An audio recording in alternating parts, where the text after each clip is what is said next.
Ngole. Você mal. Kapo. Manenga ngole. Você mal. Makamto komona na mokili oyo. Aïe, ça passe. Bambote mingi ba fidèle ya la Reine Nzinga TV.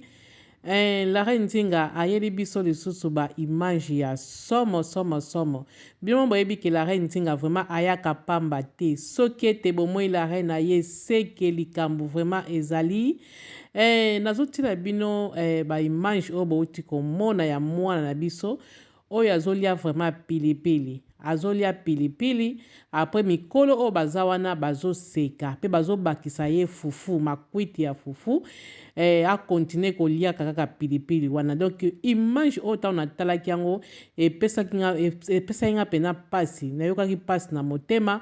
Pe nalobaki ke pasi oyo nga nayoki.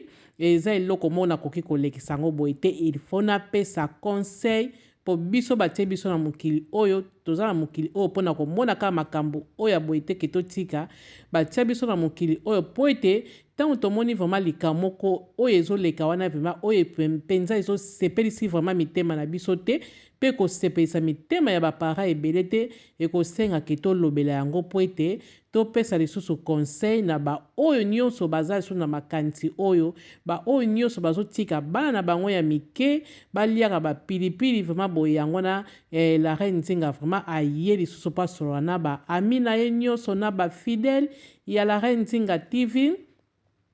Bon, bino bozomona vraiment mwana moke boye nakopesa ye age ya 2 ans mwana oyo aza na 2 ans mais komona mwana ya 2 ans azolia déjà pilipili donc oyo bozomona wana eza pilipili moko mpe oyo ya mike te po ya mike mpe swaka mais oyo eza siko oyo ya minene bino boyebi ke soki totuti bapilipili ndenge ezalaka biso ya mikolo tolela yango ta mosusu ozolia fufu eza na supu otie mwa pilipili no moke mpona elengi ya biloko oyo kolia sikoyo bango bazolesa mwana vraiment pilipili ya pamba pilipili bozomona bino moko na eboka batuti bapesi mwana moke boye aliaka apres bango paye bazali bazoseka bazosepela bazomona ke lokola mwana oyo indele balekisi ye na verbe moko balekisi ye kuna po ete aganye bamillion me nzoka eza bongo te ezaka ndenge ezalaka bafamille bamoni ke mwana bango aliaka pilipili bamoni ke bamoni yango eza likambo na esengo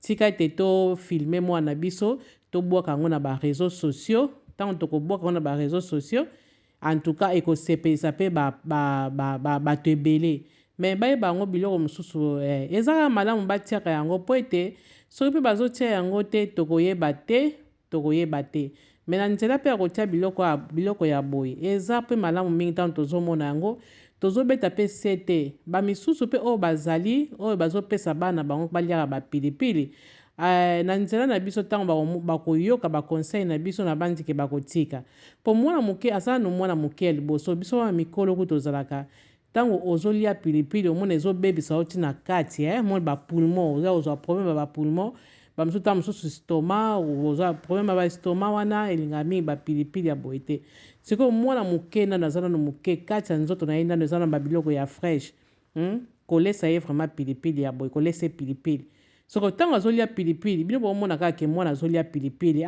mwana biso aliaka pilipili esalaka ye eloko te akolia pilipili alie pilipili na suka nango bomona kaka mwana akomi kaka mosusu kokosola akomi na baproblème na pulmon bomemi pa docteur azotala azomona ke mwana bino ndenge aza na kati biloko nyonso esi ebeba siko apartir ya wana sikoyo bokoloba nini ke mwana biso abandaki kolia pilipili bokomona yango eloko ya esengo mpona bozoyeba te ke bozoboma mwana bozoyeba te ke bozoboma mwana sake boyeba yango wana bandeko nyonso bolandi la Reine Nzinga conseil na kopesa vraiment pilipili eza eloko moko topesa yango bana biso te biso moko bamikolo kutu ekomi na ntango mosusu mpe mwana okolia su pilipili yango malamu te yango wana totika kobebisa vraiment bana biso oyo namoni eteya mpe biso bato tozolanda biso mpe bato tozomoni totali video oyo biso bato moi nde mwana azolia pilipili eteya biso vraiment mpo soki eteyi biso te nayebi te oyo mpa kotala yango apartage yango mpo ekosunga mpe bapara ebele ekosunga vraiment video oyo na bandi nasukisi na nga boye conseil oyo napesi ezalaki nango ya ebele te oyo ya moke wana tobatela kaka bana na biso po ete bana biso biloko ya kati ezala no fresh tobatela bana biso ndenge tobeba tolinga mpe teke bana biso babeba ok nasukisi boye bayo